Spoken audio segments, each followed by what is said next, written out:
Maglalaro tayo today, ha? Opo! Mukha ko kayo. Ano to? Greater than! Ito. Less than! Ito. Equal!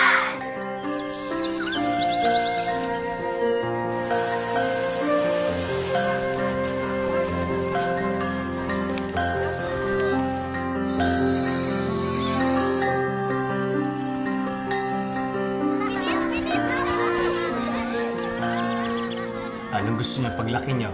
Sir, gusto ko maging teacher. Ikaw, Lely.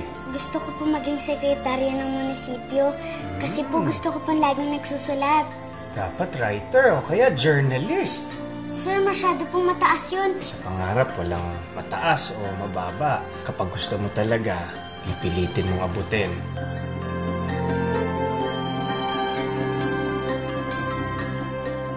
Lumipat ka na ng eskwelahan. Sa Davao ka na lang magturo. Alam niyo naman, hindi ko pwedeng gawin yon. Alam niyo rin kung gaano kamahal ang mga bata sa Kanagi. Yes, tama yung ginagawa mo. Tinutupad mo ang obligasyon mo. We are teaching in a very dangerous area. I always make sure I'm protected. Pang ginagabi kayo ah. Galing lang ho sa lamay ng co-teacher namin. Sige, baba! Padiretsohin niyo na kami sa biyahe namin. Ihatid lang namin ang mga bata. Hugutan yung mga yan! Ay, sandali! Sandali! Ako na lang hukunin niyo! Hindi pa rin pinakakawalan si Mr. Balmes ng mga dumukot sa kanya. Yung ibang mga teachers natatakot na hong pumunta pa rito. Ma'am, good morning ho. Wala ho tayong klase ngayon. Sinuspindi ho ng Regional DepEd ang klase, kaya umuwi na ho kayo. Nakita ko, kapatigil sa pag-aaral si Khaled. Poon, kaagaran ko ang pagkakahawahanan. Sayang naman, Isab. Mas may silbi si Khaled sa pag-aani ng kape kaysa mag-aaral. Bumili ka na lang ng fertilizer sa bayan. Ito ba yung nasa berde na plastic? Hindi ba kayo nag-aalala na magaya ang mga anak natin sa atin?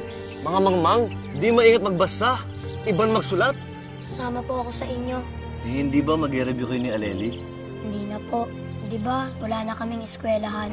Sabi nga pala ni Ina, hindi raw muna ako mag-aaral. Mamamasukan daw muna ako sa Davao habang walang pasok. Sa tingin niyo may magagawa ang gobyerno? Pasensya na kayong lahat. Kulang nga mga sundalo sa checkpoints nila. Di nila kagausan, dihilan, escort. Yun mga teacher. Kita? Uno kita sadya. Tayo mismo mag-escort sa kanila. Mahirap, oo. Hindi ka mo mga basta. Bali mo tayo mga basta. Pero hanggang kailan tayo magiging ganito? Kapag malaki na ang mga anak natin,